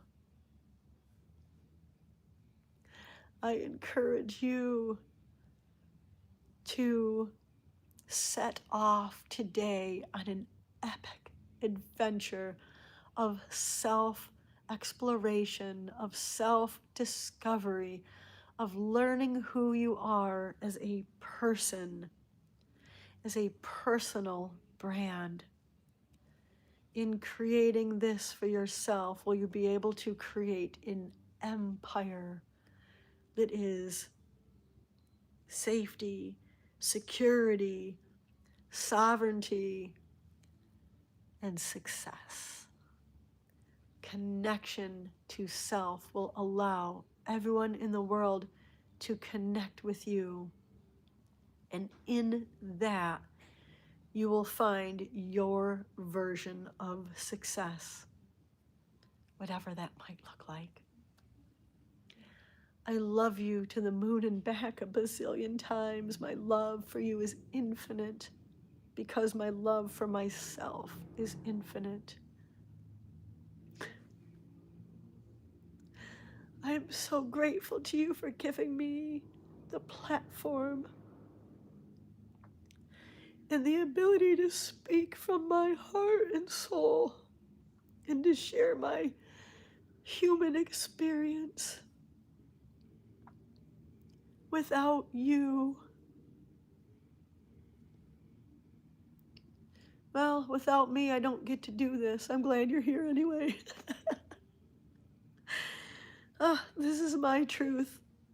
Yours may vary. Stay true, live free, y'all.